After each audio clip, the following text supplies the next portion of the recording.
today we're going to focus on circles, which turned edge applique with a whisper light makes beautiful circles, you'll see, and also reverse applique. If you've never done reverse applique, it's really cool and you can do some really neat things. So let's get started. So, of course, you're going to need some whisper light tracer. It's a super lightweight foundation, not a fusible. There's no glue involved whatsoever. And you can draw on it, you can iron it.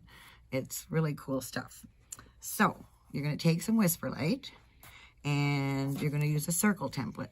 Now, this is a cool template that I got at a office supply or drafting store. So if you can find one of these, this is great. It gives you all kinds of different size circles, or you can use something round and trace around it. So today we're going to use my circle templates, and you're going to put the whisper light. I usually put it on a piece of paper. You'll see why in a moment. And then you're going to take a marking tool, and you have a choice. You can use a number 2 pencil, and you're going to draw a circle on the whisper light. Or you can use a washout marker. And some of this is going to depend upon the color of your fabric. You can use a washout marker. And I have these on my website, thistledownquilts.com. Or you can use the friction pen. And the friction pen, it's a nice black fine ballpoint. This removes with heat. In other words, your iron. This removes with water, and the pencil stays in place. So you can choose any one of those to draw your circle, and it's going to depend upon the color of your fabric. The friction shows up real nice in this case. So does the pencil, and so does the washout marker. So you can choose one. So we've drawn our circle. And the reason I put a piece of paper underneath is the whisper light is so lightweight that your marks are going to bleed through. And so you don't want to mar up your surface that you're working on. So I usually just put a piece of scrap paper underneath. So then we are going to cut out one of the circles. Just cut around it, not on the line or anything, just a square. Okay. And then we're going to put it on the right side of our fabric. And you can choose where to put it. Like if you wanted that design in the middle, you can see through the whisper light, so you can place your motif just where you want it. So we're going to put that there. And then we're going to pin it. And it's on the right side of your fabric. As I said in my other video, if you're wondering, do I have the whisper light on the right side? Yes, on the right side. Easy way to remember. Because you think, why am I putting it on the right side? But you'll find out. Okay, got it pinned in place. We're going to go to the machine and we're going to stitch exactly on the line. And because this is a smallish circle, I'm going to put a stitch length of 2.0 on my machine. So it's a shorter than normal stitch length. And we're going to go to the machine. And I'm using a contrasting thread so you can see it, but when you do it, you would want to use a matching thread. So you're just going to stitch right on the line.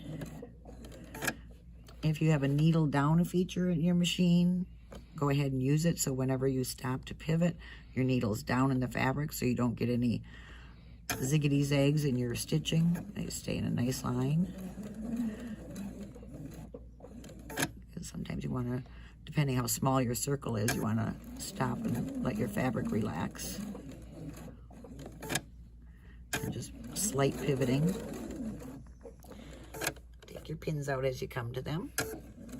So you're stitching through the whisper light directly on the line.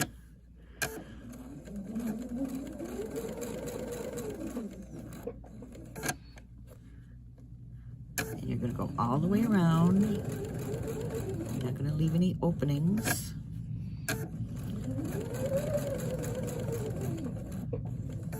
Almost there.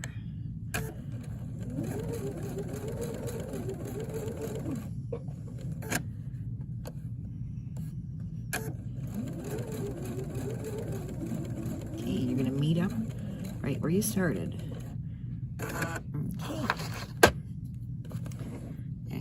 threads. Got your threads. And you're going to come back over here. Okay, so there you can see our circle and the whisper light. And you are simply going to trim, and you're going to trim away and just leave a scant 1/4 inch seam allowance.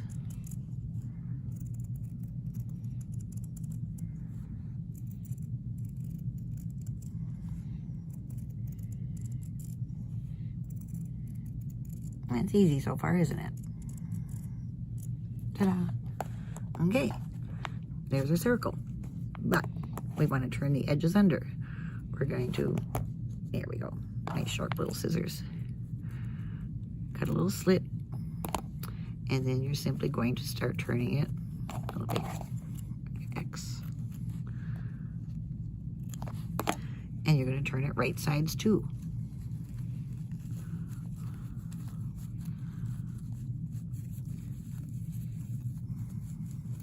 And because Whisper Light is so light, there's no bulk, but it's going to turn your edges under. Whoa, I launched it. Going to turn your edges under. Okay, now, I'm going to get this out of the way. You're going to take your purple thing, which is a handy dandy little tool. I love this thing. And it's a nice edge turner. And you're going to go between the seam allowance of the fabric and the fabric. If you try poking this out, you're going to go right through the Whisper Light because it's so light.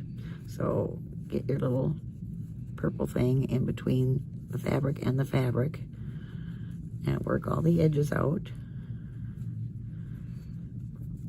Okay.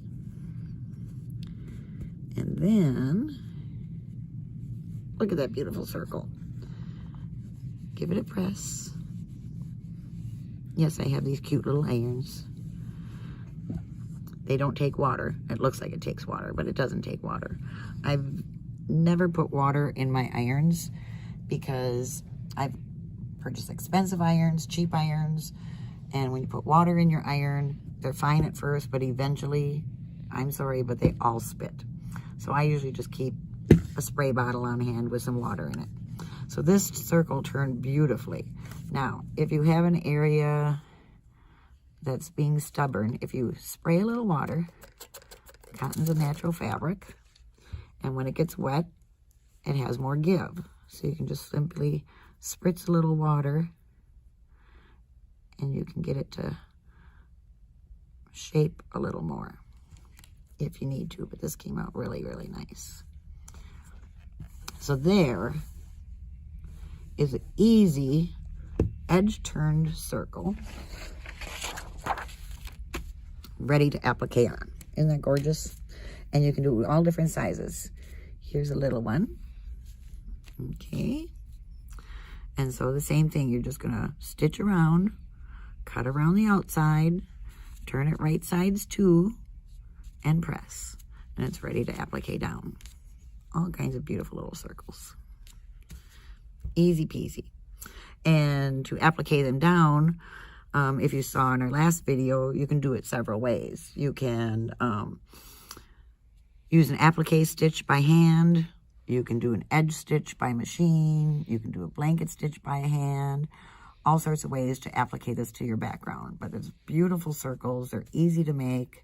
Make them different sizes. You can, you know, find a circle template. Or if you're making a pattern that calls for circles, it'll have circles for you to trace. I do recommend trying to find one of these. It's been years since I bought this one, but they're really handy to have if you're not using a particular size circle.